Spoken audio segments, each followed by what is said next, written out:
오늘도 하나님의 은혜가 저와 여러분에게 함께하기를 기원합니다. 우리는 지금 시내 산에 있습니다. 시내 산에서 하나님과 언약을 맺었습니다. 하나님께서는 우리의 하나님이 되겠다고 하십니다. 우리는 하나님의 백성이 되겠다고 하였습니다. 이렇게 언약을 맺을 때 조건이 있었습니다. 하나님의 말씀에 순종하는 것입니다. 하나님 말씀에 순종하는 것을 조건으로 하나님의 백성이 되겠다고 약속한 것입니다. 하나님께서 10가지 언약의 말씀을 주십니다. 10계명을 주셨습니다. 10계명을 한 문장으로 요약하면 사랑하라입니다. 사랑의 대상은 하나님과 이웃입니다. 그래서 하나님 사랑과 이웃 사랑이 하나님께서 하나님의 백성들에게 지키라고 하신 말씀입니다. 하나님 사랑은 어떻게 하는 것입니까? 하나님 사랑은 하나님을 예배하는 것입니다. 하나님을 참으로 예배하는 사람이 하나님을 사랑하는 사람입니다. 이웃 사랑은 어떻게 합니까? 가장 먼저는 나를 낳아주신 부모님을 공경하는 것입니다. 그리고 다른 사람에게 죄 짓지 않는 것입니다. 그리고 다른 사람을 도와주는 것입니다.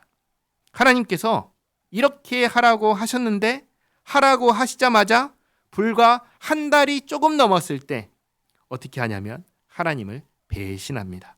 가지고 있던 금고리로 금송아지를 만듭니다. 그걸 하나님이라고 하면서 그것에다가 제물을 바치며 예배하기 시작했습니다. 하나님께 하나님 말씀에 순종하겠습니다 라고 서약한 지, 언약을 맺은 지 한 달 조금 넘어서 일어난 일입니다. 하나님 말씀에 순종하는 것을 조건으로 하나님의 백성이 되었는데 하나님의 백성이 되자마자 불순종하였으니 이 언약은 어떻게 되겠습니까? 깨지는 것이죠. 본래는 즉시로 깨져야 하는 것입니다. 언약은 깨지고 언약을 깬 대가를 치러야 합니다. 모든 계약은 반드시 위약 조건이 있습니다. 우리 위약금이라고 말하죠. 계약을 깨면 오늘날에는 위약금을 냅니다. 그것처럼 고대의 계약은 무엇을 대가로 내놓아야 했냐면 생명을 대가로 내놔야 했습니다. 순종을 조건으로 하나님의 백성이 되었습니다. 그러나 불순종하여 언약을 깨버리면 그 생명을 내놓아야 합니다. 하나님께서 이스라엘을 진멸하겠다고 하십니다.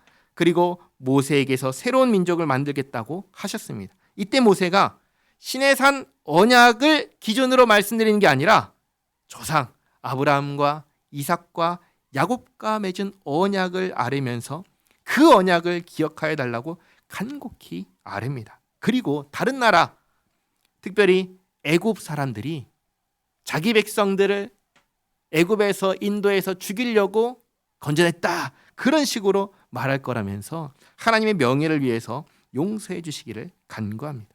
하나님께서 모세의 간구를 들으시고 용서하십니다. 그러나 이날 하나님의 진노하심을 대신하여 레위 사람들이 하나님께 불순종한 자들을 다 죽였습니다. 그날 3,000명이 죽었다고 성경은 기록합니다.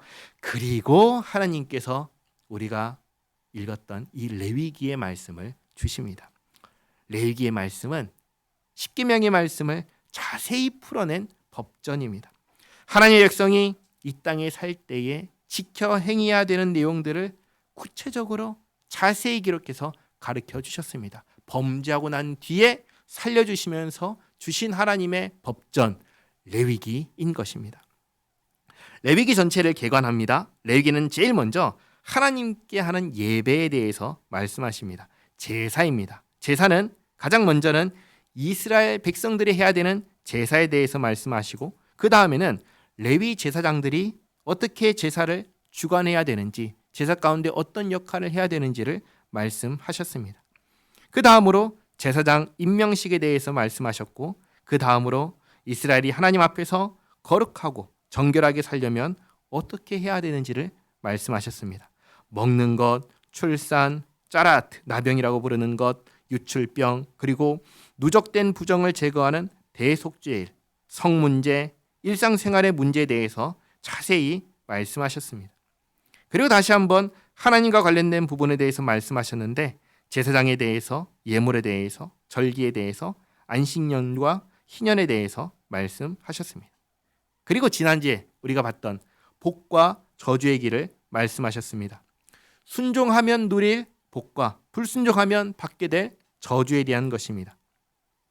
결국 순종을 근거로 맺은 언약이기 때문에 불순종한다는 것은 뭐냐면 언약을 파기한다는 것이기 때문입니다. 언약을 파기하면 그 대가를 치른다. 어떤 대가를 치르는가? 이것을 가르쳐 주셨습니다. 그리고 오늘 마지막으로 내가 하나님 앞에 개인적으로 맺은 서약, 약속은 어떻게 해야 되는지에 대해서 말씀하십니다.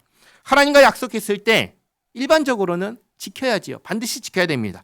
그런데 지키지 못할 경우가 생깁니다.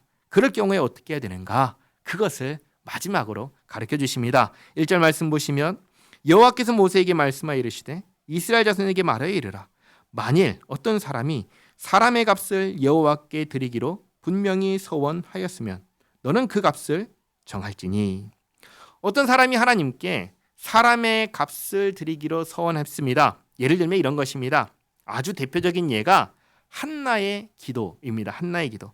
자식을 갖지 못한 한나는 하나님께 이렇게 기도했습니다. 만약 제게 아들을 주시면 그를 하나님께 드리겠습니다. 한번 사무엘상 1장 10절과 11절 말씀 같이 읽도록 하겠습니다. 한나가 마음이 괴로워서 여호와께 기도하고 통곡하며 서원하여 이르되 만군의 여호와여 만일 주의 여종의 고통을 들어보시고 나를 기억하사 주의 여종을 잊지 아니하시고 주의 여종에게 아들을 주시면 내가 그의 평생에 그를 여호와께 드리고 삭도를 그의 머리에 대지 아니하겠나이다. 아멘.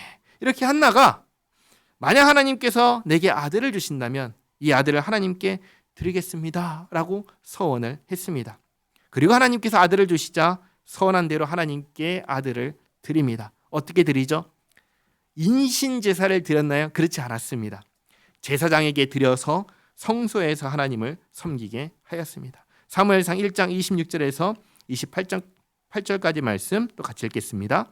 한나가 이르되 내 주여 당신의 사심으로 맹세하나이다. 나는 여기서 내 주 당신 곁에 서서 여호와께 기도하던 여자라. 이 아이를 위하여 내가 기도하였더니 내가 구하여 기도한 바를 여호와께서 내게 허락하신지라. 그러므로 나도 그를 여호와께 드리되 그의 평생을 여호와께 드리나이다 하고 그가 거기서 여호와께 경배하니라. 아멘. 이게 사람을 하나님께 드린다고 서원했을 경우 해야 하는 것입니다. 그런데 만약에 서원은 했지만 실제로 그렇게 할 수 없는 경우에는 어떻게 해야 될까요? 예를 들면 한나가 아들을 제사장에게 드려 성소에서 하나님을 섬기게 하겠다고 했는데 그러지 못하겠다라는 생각이 들면 어떻게 하냐라는 말입니다. 이런 경우에 어떻게 해야 되는지를 알려주시는 것이 바로 사람의 값이라는 것입니다. 3절 말씀 보시면 내가 정한 값은 20살로부터 60살까지는 남자면 성소의 세겔로 은 50세겔로 하고 여자면 그 값을 30세겔로 하며 5살로부터 20살까지는 남자면 그 값을 20세겔로 하고 여자면 10세겔로 하며 1개월로부터 5살까지는 남자면 그 값을 은 5세겔로 하고 여자면 그 값을 은 3세겔로 하며 60살 이상은 남자면 그 값을 15세겔로 하고 여자는 10세겔로 하라. 그러나 서원자가 가난하여 내가 정한 값을 감당하지 못하겠으면 그를 제사장 앞으로 데리고 갈 것이요 제사장은 그 값을 정하되 그 서원자의 형편대로 값을 정할지니라. 아멘. 제가 표를 다 그려드렸죠. 그 표의 내용이 방금 읽었던 말씀을 정리한 것입니다. 이렇게 하나님께서 사람을 하나님께 드리겠다고 서원을 했다가 그 서원을 물을 때 못하겠습니다 라고 했을 때 어떻게 해야 하는지를 알려주셨습니다. 이것을 기억하면서 사사시대에 일어났던 한 가지 사건을 보도록 하겠습니다. 입다라는 사사입니다. 입다가 전쟁을 앞두고 하나님께 이런 서원을 합니다. 제가 전쟁에서 승리하게 하신다면 집에 돌아올 때 저를 가장 먼저 영접하는 자를 하나님께 번제물로 드리겠습니다 라고 서원합니다. 사사기 11장 30절 31절 말씀인데 같이 한번 읽겠습니다. 그가 여호와께 서원하여 이르되 주께서 과연 암몬 자손을 내 손에 넘겨주시면 내가 암몬 자손에게서 평안히 돌아올 때 누구든지 내 집 문에서 나와서 나를 영접하는 그는 여호와께 돌릴 것이니 내가 그를 번제물로 드리겠나이다 하니라. 그리고 전쟁에 승리하고 돌아옵니다. 가장 먼저 누가 나와서 입다를 영접하냐면 딸이 영접합니다. 딸을 보고 입다가 이렇게 말합니다. 내가 여호와를 향하여 입을 열었으니 능히 돌이키지 못하리로다. 무슨 말이에요? 내가 너를 번제물로 바쳐야겠다 라는 말이죠. 사사기 11장 34절에서 35절 말씀 같이 읽어보겠습니다. 입다가 미스바에 있는 자기 집에 이를 때 보라, 그의 딸이 소고를 잡고 춤추며 나와서 영접하니 이는 그의 무남 동료라. 입다가 이를 보고 자기 옷을 찢으며 이르되 어찌할꼬 내 딸이여, 너는 나를 참담하게 하는 자요, 너는 나를 괴롭게 하는 자 중에 하나로다. 내가 여호와를 향하여 입을 열었으니 능히 돌이키지 못하리로다 하니. 아멘. 그런데 우리가 방금 읽었던 레위기 말씀을 따르면 사람을 하나님께 드리겠다라고 한 경우에는 인신제사였나요? 그게 아니었습니다. 성소에서 일하는 것이었습니다. 성소에서 일하게 되면 만나지 못하나요? 그것도 아닙니다. 얼마든지 만날 수 있습니다. 한나 아들을 하나님께 드린 후에 매년 성소에 갈 때마다 아들을 만났습니다. 사무엘상 2장 19절 말씀인데요. 같이 한번 읽겠습니다. 그의 어머니가 없나요? 네, 없군요. 제가 읽겠습니다. 사무엘상 2장 19절. 그의 어머니가 매년 드리는 제사를 드리러 그의 남편과 함께 올라갈 때마다 작은 겉옷을 지어다가 그에게 주었더니. 그러니까 성소에서 일한다고 해서 이제 영원토록 못 만나는 게 아니라 만날 수 있습니다. 그리고 얼마든지 사람의 값을 주어서 그것으로 대신할 수 있습니다. 그러니까 옷을 찢을 일도 아니고 참담해할 일도 아니고 괴로워할 일도 아닌 것입니다. 또 돌이키지 못할 일도 아닌 것입니다. 그런데 입다가 이렇게 하는 이유는 왜 그럴까요? 한 가지 이유입니다. 입다는 하나님의 말씀을 몰랐기 때문입니다. 사사시대의 특징은 자기 생각에 옳다고 여겨지는 대로 하는 것입니다. 하나님의 말씀을 모를 뿐만 아니라 안다 하더라도 제 마음대로 하던 시대가 사사시대입니다. 입다는 사사지만 하나님의 말씀을 제대로 알지는 못했습니다. 그래서 어떻게 하냐면 결국은 서원한 대로 딸을 번제로 바쳤습니다. 사사기 11장 37절에서 40절까지 말씀을 같이 한번 읽어보도록 하겠습니다.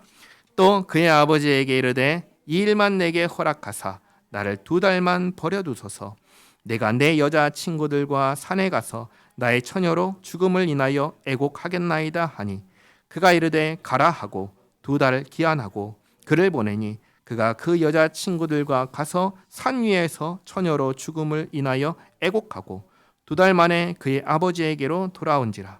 그는 자기가 서원한 대로 딸에게 행하니 딸이 남자를 알지 못하였더라. 이것이 이스라엘의 관습이 되어 이스라엘의 딸들이 해마다 가서 길앗 사람 입다의 딸을 위하여 나흘씩 애곡하더라. 아멘. 여기 보시면 처녀로 죽었다고 합니다. 애곡한다고 합니다. 서원한 대로 행했다고 합니다. 그러니까 딸을 번제로 바친 것입니다. 죽이지 않았다면 매년 성소에 갈 때마다 만날 수 있죠. 애곡할 일도 아닌 것입니다. 자, 그러면 하나님께서는 이러한 서원을 지키는 행위를 기뻐하실까요? 전혀 아니죠. 하나님께서 기뻐하시지 아니하는 일을 그때 그 시대에 사람의 생각이 옳은 대로 행한 것입니다. 그래서 하나님의 말씀을 모르면, 성경을 모르면 다 이렇게 어리석게 되는 것입니다. 사람을 드리겠다고 한 서원 얼마든지 물을 수 있습니다. 사람의 값으로 대신할 수 있었습니다. 하나님께서 분명하게 가르쳐 주셨습니다. 자, 그 다음은 하나님께 어떤 가축을 예물로 드리겠다고 서원한 경우입니다.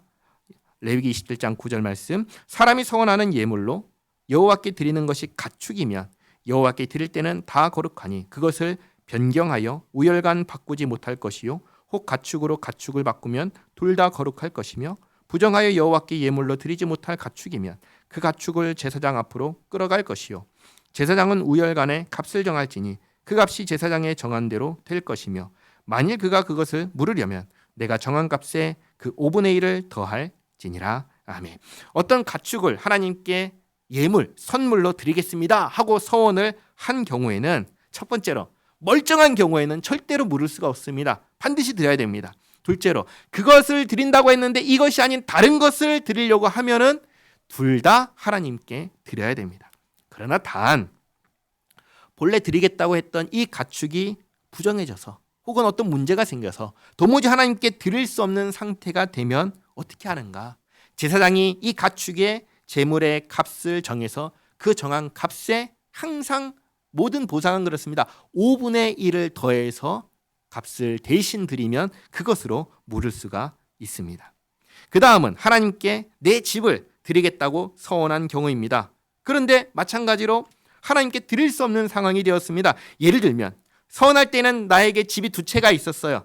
한 채를 하나님께 드려도 남은 집에서 살 수 있었습니다. 그런데 막상 하나님께 집을 드릴 때가 되니까 상황이 바뀌어서 집이 하나밖에 남지 않게 됐습니다. 예를 드는 것입니다. 그러면 이런 경우에 내가 이 집을 하나님께 드려버리면 우리 가족은 어떻게 돼요? 길에서 살아야죠. 그러니까 집을 드릴 수가 없는 상황이 되는 것입니다. 이런 경우에 어떻게 해야 되는가 알려주시는 것이죠. 14절에 만일 어떤 사람이 자기 집을 성별하여 여호와께 드리려 하면 제사장이 그 우열간의 값을 정할지니 그 값은 제사장이 정한 대로 될 것이며 만일 그 사람이 자기 집을 물으려면 내가 값을 정한 돈에 그 5분의 1을 더할지니 그리하면 자기 소유가 되리라. 하나님께 드릴 수 없는 가축의 경우와 마찬가지로 제사장이 하나님께 드리려고 했던 그 집값을 정해서 정한 값에 5분의 1을 더해서 드림으로 대신할 수 있었습니다. 물을 수가 있었습니다.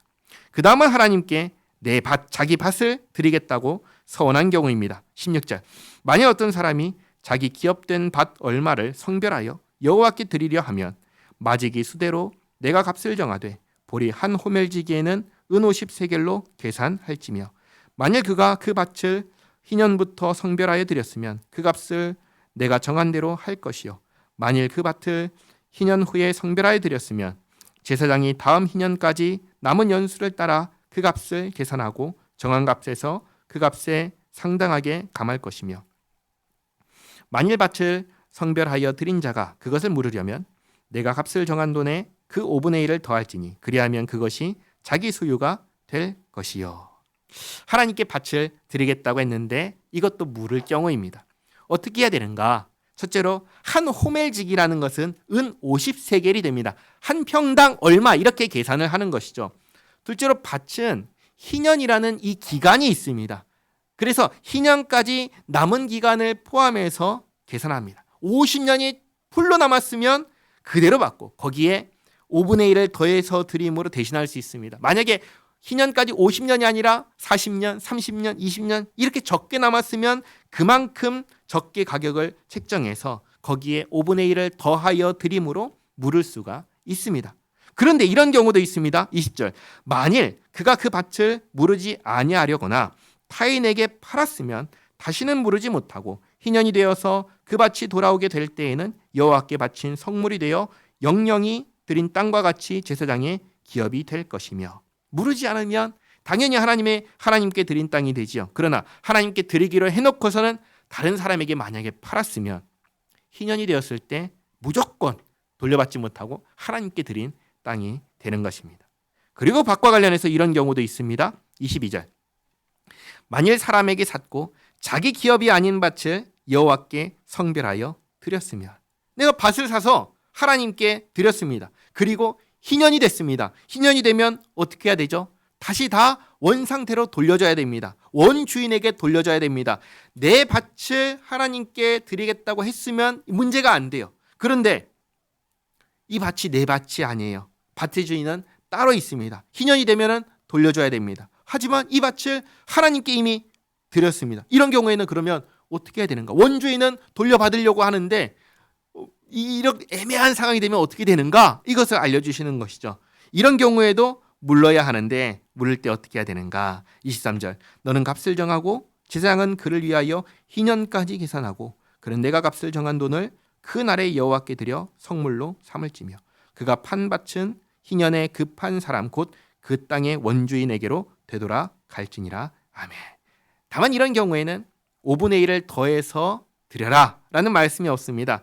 하나님께 밭을 드리겠다 한 사람이 제사장이 정한 값을 하나님께 대신 드리고 그 땅은 돌려받아서 원래 주인에게 돌려주라고 하십니다. 25절 또 내가 정한 모든 값은 성소의 세겔로 하되 20게라를 한 세겔로 할지니라. 일반적으로 사용하는 돈과 성소에서 사용하는 돈은 달랐습니다. 그래서 환전 기준을 알려주신 것입니다. 그 다음으로 가축 중에서 하나님께 반드시 드려야 하는 경우를 말씀하십니다. 26절에 오직 가축 중에 처음 난 것은 여호와께 드릴 첫 것이라. 소나 양은 여호와의 것이니 누구든지 그것으로는 성별하여 드리지 못할 것이며 만일 부정한 짐승이면 내가 정한 값에 그 5분의 1을 더하여 물을 것이요 만일 무르지 아니하려면 내가 정한 값대로 팔지니라. 가축 중에 처음 난 것은 무조건 하나님께 드려야 합니다. 그런데 만약에 처음 난 것이 부정해서 하나님께 드릴 수 없다면 어떻게 해야 되는가?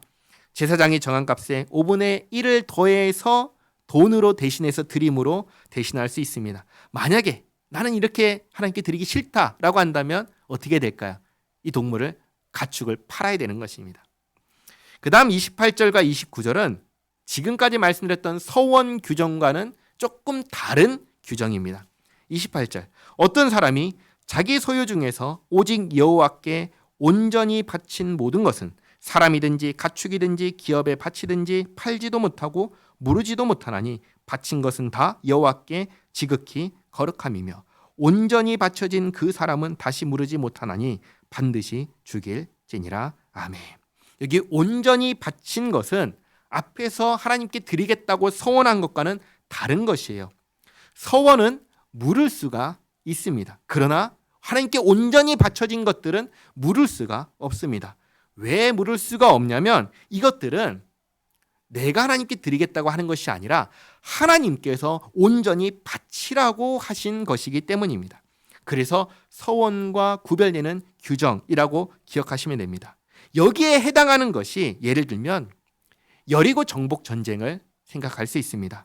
여호수아가 여리고 전쟁을 할 때 기생 라합과 그 집에 있는 가족을 제외하고 이 성과 그 가운데 있는 모든 것은 하나님께 온전히 바치라 라고 말을 했습니다. 그래서 하나님께 온전히 바쳐진 것들을 다 어떻게 하냐면 멸합니다. 한번 성경 읽겠습니다. 여호수아 6장 17절 말씀입니다. 같이 한번 읽겠습니다. 이 성과 그 가운데 있는 모든 것은 여호와께 온전히 바치되 기생 라합과 그 집에 동거하는 자는 모두 살려주라. 이는 우리가 보낸 사자들을 그가 숨겨 주었음이니라. 그리고 여호수아 6장 21절입니다. 그 성 안에 있는 모든 것을 온전히 바치되 남녀노소와 소와 양과 나귀를 칼날로 멸하니라. 아멘. 이렇게 하나님께서 진멸하라 하신 것을 여호와께 온전히 바쳐진 것이라고 그렇게 말하는 것입니다. 그러니까 서원과 다른 것이죠. 마지막으로 11조에 대한 것입니다.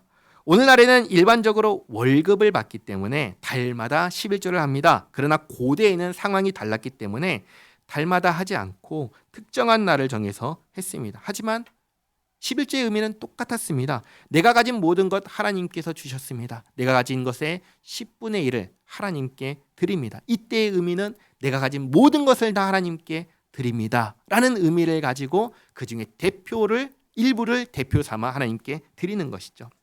그래서 30절 말씀에 이렇게 말씀하십니다. 그리고 그 땅의 10분의 1 곧 그 땅의 곡식이나 나무의 열매는 그 10분의 1은 여호와의 것이니 여호와의 성물이라. 먼저 모든 것의 10분의 1은 다 하나님의 것이라 선언하십니다. 그리고 31절 또 만일 어떤 사람이 그의 11조를 물으려면 그것의 5분의 1을 더할 것이요. 예를 들면 추수한 곡물을 드리지 못할 경우에 제사장이 정한 가격의 5분의 1을 더하여 돈으로 대신 드릴 수가 있다. 그 말씀을 하신 것입니다. 또 가축의 경우에는 모든 소나 양의 11조는 목자의 지팡이 아래로 통과하는 것에 10번째 것마다 여호와의 성물이 되리라. 그 우열을 가리거나 바꾸거나 하지 말라. 바꾸면 둘 다 거룩하리니 무르지 못하리라. 예를 들면 이 목자의 지팡이 밑으로 한 마리, 두 마리 지나가는데 10번째로 지나가는 예를 들면 양이 너무 튼실합니다. 그래서 이게 너무 아까워요. 그래서 그 전에 9번째나 11번째로 바꿔서 하나님께 드리려고 하면 안 된다. 그렇게 할 거면 둘 다 바쳐라 라고 말씀을 하시는 것입니다. 마지막 34절입니다. 이것은 여호와께서 시내산에서 이스라엘 자손을 위하여 모세에게 명령하신 계명이니라. 아멘. 이렇게 해서 레위기 마지막 27장 서원한 것을 물으는 것에 대한 말씀을 보았습니다. 레위기의 많은 부분은 오늘날 적용되지 않습니다. 특별히 제사법, 음식법, 정결법 이런 법들은 적용되지 않습니다. 그러나 여전히 적용되는 법이 있습니다. 그건 뭐라고 하냐면 도덕법이라고 말하는 것입니다. 하나님께서는 우리를 예수님 안에서 거룩하게 하셨습니다. 새 것이 되게 하셨습니다. 그리고 우리에게 하나님의 백성답게 살라고 하십니다. 거룩하게 사는 것이고 정결하게 살라 하십니다. 어떻게 하는 것이 거룩하게 사는 것이고 정결하게 사는 것일까요? 그걸 가르쳐 주는 것이 이 레위기의 말씀인 것입니다. 그리고 레위기 안에서도 도덕법이 그것을 우리에게 가르쳐 주는 것입니다. 그걸 알기 위해서 오늘날에도 레위기를 읽어야 합니다. 앞에서 말씀드렸다시피 사사시대 입다는 사사임에도 불구하고 하나님 말씀을 잘 몰랐습니다. 그래서 하나님께서 원하지 않는 제사, 인신제사를 드리고 말았습니다. 모르면 이렇게 하는 겁니다. 하나님께서는 우리에게 알려주시고 그리고 지켜 행하라고 주신 것입니다. 그러니 하나님 말씀을 가까이 하시기 바랍니다. 눈으로 읽기가 힘들면 귀로 들으시기 바랍니다. 그래서 자꾸만 내 안에 하나님의 말씀을 가득 채우시기 바랍니다. 그리고 그 말씀을 따라서 생활하시기 바랍니다. 그래서 하나님께서 기뻐하시는 삶을 살아가는 우리 모두가 되기를 바랍니다. 기도하겠습니다.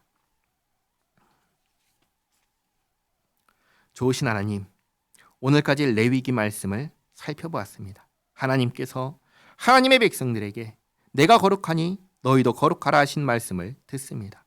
너희의 하나님이 되려고 너희를 구원하였다 하신 말씀도 들었습니다.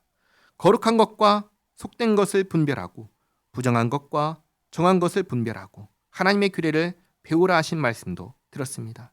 하나님, 우리가 하나님의 백성으로서 마땅히 알아야 하는 것들을 알게 하옵소서. 살아내야 하는 생활을 살아내게 하옵소서. 막연히 내 생각에 옳은 대로 신앙생활 하지 않게 하옵소서. 하나님께서 원하시고 기뻐하시는 방식으로 신앙생활 하게 하옵소서. 항상 내 생각이 기준이 아니라 하나님의 말씀이 기준이 되어 생활하게 하옵소서. 그래서 나를 구원하시고 자기 백성 삼으신 것을 주께서 기뻐하게 되시기를 원합니다. 참으로 주님의 기쁨이 되기를 원하오니 주님 도와주시옵소서. 예수님의 이름으로 기도하옵나이다. 아멘.